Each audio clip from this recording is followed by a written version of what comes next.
rekan-rekan, sekarang kan udah mendekati UTS nih. Gimana nih persiapan dari rekan-rekan? Apakah udah siap atau belum untuk menghadapi UTS dalam minggu ini?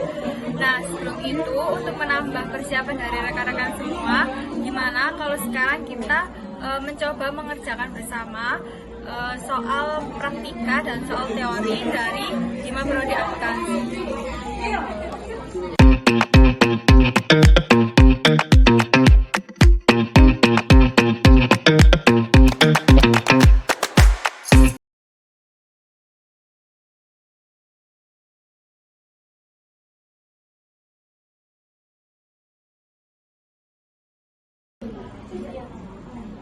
Nah, untuk soal yang pertama itu ada soalnya metode pencatatan persediaan ada dua, yaitu ada metode periodik dan metode perpetual. Jadi metode periodik adalah metode yang mencatat persediaan itu di setiap akhir periode berjalan, sedangkan metode perpetual itu adalah metode yang mencatat persediaan di setiap transaksi yang terjadi.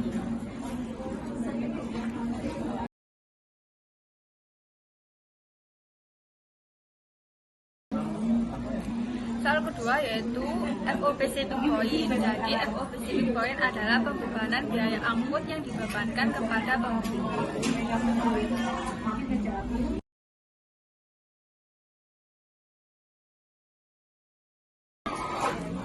Maksud dari 2/10 N per 30 adalah pembeli akan mendapatkan potongan 2% apabila melunasi sebelum 10 hari setelah pembelian dengan jatuh tempo 30 hari.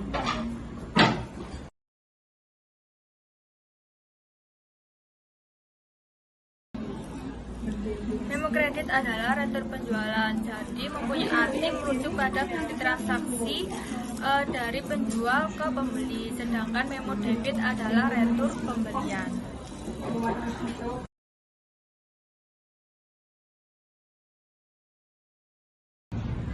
Perbedaan utama pada perusahaan dagang dan perusahaan jasa yaitu pada laporan laba rugi terdapat harga pokok penjualan, sedangkan pada laporan posisi keuangan terdapat persediaan barang dagang.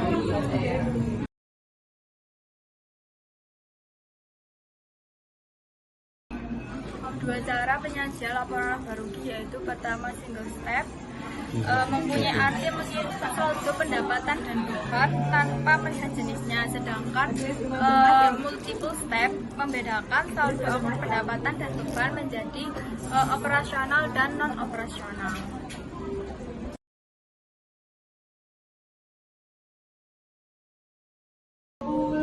Selanjutnya, apabila perusahaan menjual barang dagang secara kredit senilai 120 juta dengan harga pokok penjualan 45%, maka laba kotornya sebesar dari rumus mencari laba kotor yaitu penjualan bersih dikurangi harga pokok penjualan. Nah, tadi penjualan bersihnya kan senilai 120 juta, itu nanti dikurangi dalam kurung 45% dikalikan 120 juta itu sebagai harga pokok penjualan. Jadi 120 juta dikurangi 54 juta, laba kotor sama dengan 66 juta.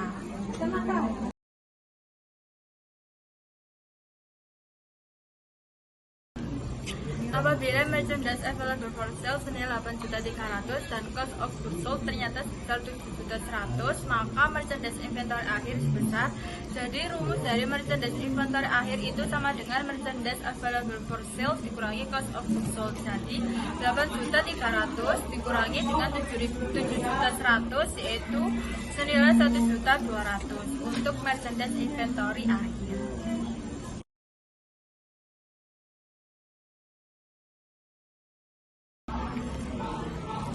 Perusahaan menjual barang dagang secara kredit sebesar 25 juta dan harga pokok penjualan 55% dengan term 3/10 N per 30, FOB destination dengan biaya angkut penjualan senilai 1.500.000. Maka jurnalnya apabila menggunakan metode perpetual yaitu, nah untuk metode perpetual ini jurnalnya yang pertama ada piutang usaha pada penjualan senilai 25 juta, dan selanjutnya harga pokok penjualan pada persediaan itu senilai 13.750.000 itu didapatkan dari 25 juta dikali dengan 55% sebagai harga pokok penjualan. Nah, selanjutnya persediaan pada kas senilai 1.500.000 didapat dari FOB destination dengan biaya angkut penjualan tadi.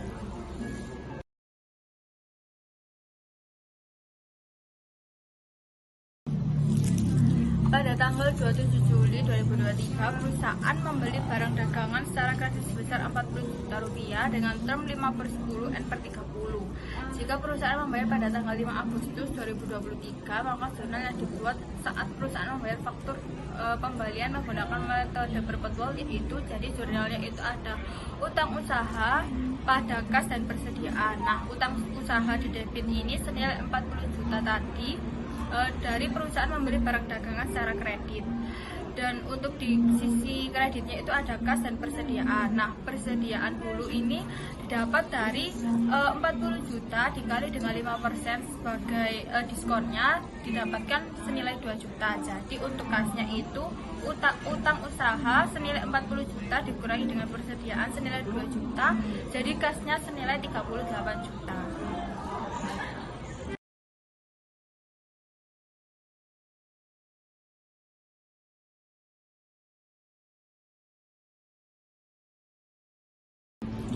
Jadi perhitungan harga pokok penjualannya yaitu harga pokok penjualan sama dengan persediaan awal ditambah pembelian bersih dikurangi dengan persediaan akhir. Untuk pembelian bersih itu komponennya ada pembelian, biaya angkut pembelian, retur pembelian, potongan pembelian.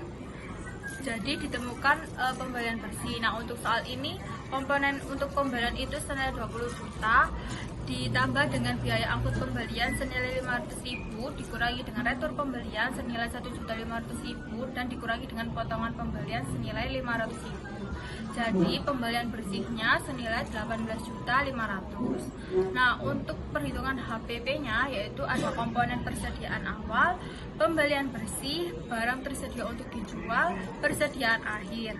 Nah, untuk nilainya persediaan awal senilai 5 juta ditambah dengan pembelian bersih senilai 18.500.000, jadi barang tersedia untuk dijualnya senilai 23.500.000. Kemudian dikurangi dengan persediaan akhir senilai 8 juta, jadi nilai dari harga pokok penjualan HPP-nya senilai 15.500.000.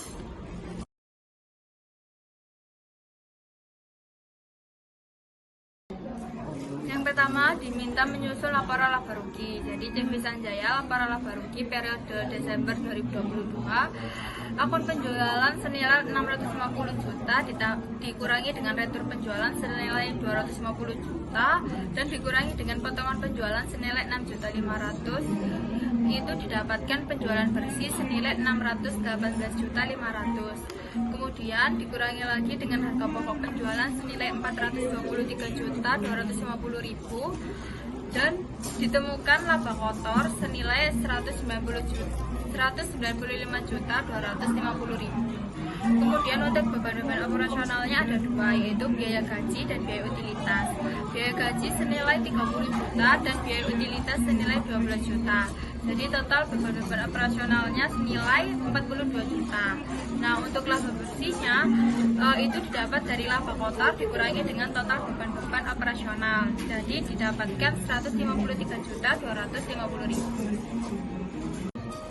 Kemudian yang kedua diminta menyusun laporan perubahan ekuitas. CV Sanjaya laporan perubahan ekuitas periode Desember 2020, modal awal senilai 249.750.000 ditambah dengan laba bersih senilai 153.250.000 dikurangi dengan price senilai 5 juta. Didapatkan kenaikan modal senilai 148.250.000 dan untuk modal akhirnya didapatkan 398 juta didapatkan dari modal awal dikurangi dengan kenaikan modal. Kemudian yang terakhir diminta menyusun laporan posisi keuangan. Jadi CV Sanjaya laporan posisi keuangan per 31 Desember 2020 itu terdiri dari 4 komponen. Yang pertama aset itu terdiri dari dua, yaitu aset lancar dan aset tetap. Dan ada liabilitas dan ekuitas. Nah, untuk aset lancar ini ada kas senilai 21 juta, piutang dagang senilai 45 juta, persediaan barang dagang senilai 105 juta, dan asuransi dibayar di muka senilai 75 juta. Total aset lancarnya jadi senilai 246 juta. Kemudian untuk aset tetapnya itu ada tanah senilai 170 juta, kendaraan senilai 30 juta, dan akumulasi penyusutan kendaraan senilai 3 juta. Tapi untuk akumulasi ini dikurang, jadi total aset tetapnya itu senilai 197 juta. Nah, untuk total asetnya ini senilai 443 juta. Kemudian untuk liabilitas itu ada utang dagang senilai 45 juta, dan ekuitas ada modal senilai 398 juta. Jadi untuk total liabilitas dan ekuitas itu senilai 443 juta.